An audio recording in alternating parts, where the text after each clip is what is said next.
Hey, my name is Peter Moshay, and I've been an engineer since I've been a musician since I was a kid. And I started really engineering probably from about 14. I started working in studios in LA, doing the normal things like making tape copies and stuff, and then, gradually worked my way up to engineering and so on and so forth. And I've been doing it for many years. I'm 49 now, and I've been in the field for a long time. Over the past 25, 30 years, I've gotten to do mixing for Barbra Streisand, Average White Band, B.B. King, of course Hall & Oates for decades. I work on the show live from Daryl's house, which is hosted by Daryl Hall, and the premise of the show is that we have lots of new musicians. Every month there's a new guest on the show for the past 5.5 years, almost 6 years now. And it's kind of a reality show where musicians just get together. It's great to see some of these musicians talk and tell stories and play great music.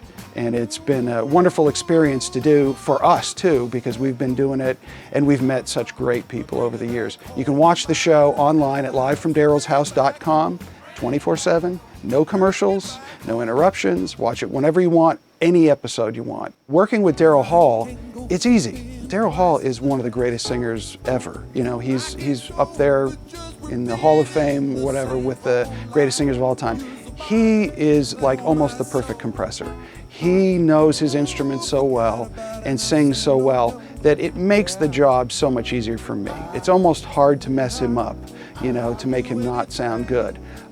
So these tools that I use on Daryl are really just shaping. A lot of times it's just to help, fit it into the track or maybe color it. Sometimes Daryl likes a lot of effects on things and he likes a lot of sound on it.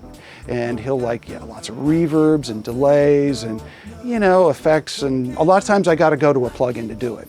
He likes me to use the the reverbs and stuff. He loves a big reverb sound. In fact, I put a reverb in his headphones, and sometimes I'm also amazed at how much reverb he likes to listen to. The Oxford Verb, being able to have all those pre-delays that I can put in there and go to that page where I can shape the reverb is, paramount in getting the sound just dialed in right. He's very sensitive to it. He wants to hear something specific.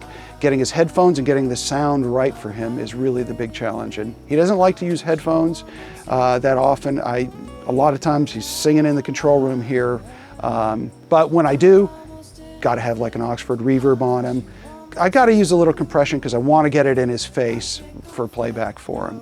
It's important to have the sound in the headphones right. I really like to make sure the headphones are right for the artist and pay a little more attention to it, because if the headphones sound great, he's going to sing great.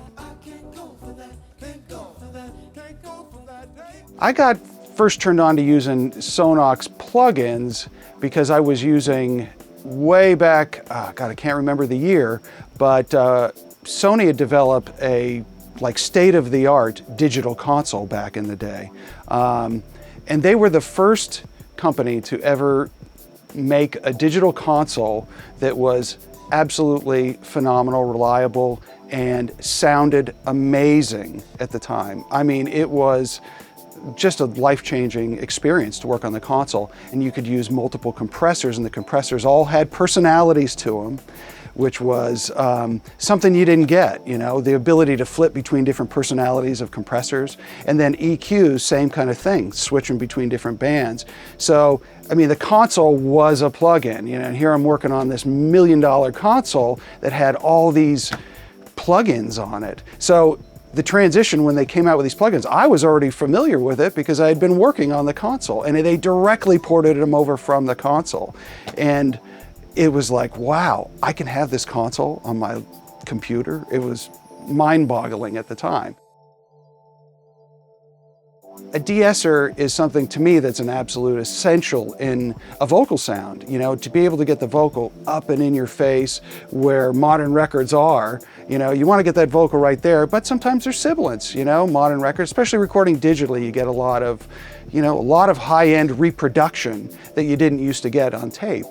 A de-esser has to be transparent. It has to be. I mean, that's its only function, is to not be able to hear it. And the ability to focus in on specifics, like for instance, a lot of times people record with a certain mic they like, but it might have a presence point to it that in a particular song may be killing you. I mean, everybody's experienced that song that's got a singer where there's a certain word they sing that's just killing you. And this allows me to actually just get in there and get that frequency and knock it down. What you put on that vocal chain has to be the best. I'm sorry, you know, that's, you know, the vocal's the most important thing in any record, so you've got to be able to have the best thing, and that tool is the best tool for de-essing. The great thing about the suppressor is the visuality of it. When you're talking about de-essing something, you know, your ears are good, but they're not as good as your eyes sometimes, you know. What frequencies are? High frequencies are, they're easy to identify when they're in giant divisions, you know, when you're talking ultra high and you're talking, but when you get into that mid-range area, sometimes between the 2, 3, 4, 5, where is it? You know, to me, I always wonder, you know, after all these years, yeah, I can get to it a lot faster, but not as fast as I can see it. You know, there's no reason not to use your eyes when you can. And this gives me the ability to do it, so I can play a track, you know, solo up something, and just look and see what's going on. And I can also look at the inside of it, and I can listen to what I'm de-essing here. And the other thing here you have is you see that it follows, the little red bar here will follow and tell you what's going on, where the frequency problem might be, where the peak is in this area. And I can see that there might be a little peaky area right here. Got like a 2.2 peak at times. I may want to get rid of that. I generally like it fast here. I like it to go in, do its job, nail it, and go away. I want it to be invisible. And this can be invisible. That's what I love about it. Fast attack, super fast, and then get out of there. But this slider right here, to go from a gentle compression to like removing it, is phenomenal, phenomenally effective in getting the job done. So, you know, you just haven't had this level of control before.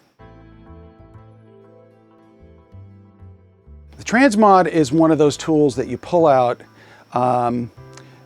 in sometimes the most, you know, people might think that TransMod is for, you might have a predetermined place that you think you use it for, like, oh, I use it for drums and this and that. Don't think that way, because the TransMod for me has been able to be just a multi-purpose tool. I've been able to use it for, like, one of the things I kind of go for a lot is like sometimes a really picky guitar sound. You get a guitar where somebody's acoustic guitar, say, somebody's just picked it a little too, you want the clarity and the brightness, but you just want to tap down some of the picking of something. The TransMod is perfect for that, because you can do it, it's not an on or off thing. You can do it in scalable amounts, so you can turn it down a little bit. I love that amount to it. And then you can flip it, and you can get more transient out of something. Bass, you know, you get a bass player that might be slapping too much or not enough, you know. And there's always that occasion where, you know, a bass player will go, you know, I'm just not really hearing my picking or this and that. Boom, pull that out. You can do it in just little bits, or you can do it in big chunks. And it's a big tool, it's a big hammer.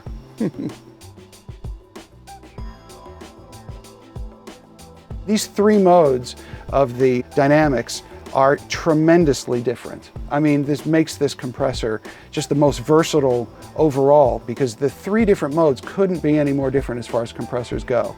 I feel that the classic mode is a very forgiving, put it in, it's just gentle, you know, at low ratios is nice, but even at high limiting ratios is really nice. Then when you go to your linear mode, you can get really surgical with stuff.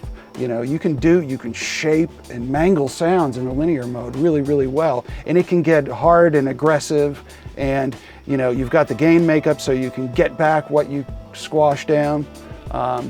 Then going into normal mode is like your good old friend, you know, it's like you're just use it for everything kind of compressor.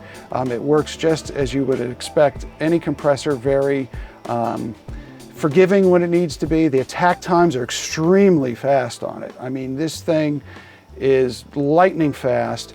It's absolutely the most functional in one plugin. The one thing that a lot of these plugins it just drives me nuts is they don't have a range control. I don't always want to turn things off. I often want to just turn them down a little bit. I like to gate a snare, but I like to not gate it all the way off. I like to gate it down 10 dB. 9 dB is usually my trigger point. You know, just get the hi-hat out. 9 dB is enough that you can turn the snare up a lot. And then quite often I'll just duplicate the snare and be able to take a second channel of the snare, then smash it, gate it, then add it in, you know, something that gives you the ability to take the snare to a whole nother level, actually. Now we're transitioning to the AEX format, which is just so much a better format, it seems to me. It's way more efficient. It goes between my mobile rig on my laptop here, as well as the studio stuff, and it transitions perfectly. Opens up in both sessions, fine. I can go to my HDX rig, and then I can have it on my laptop. Open up, everything's exactly the same. It's just perfect. They've been right on top of it, going from TDM to native. They got them all rolled out. They didn't put it out until it was right, which I like. I like a company that puts out a plugin and it works. You know, there isn't, you know, hasn't been many like releases of it because they're right when they come out. I like that about what they do.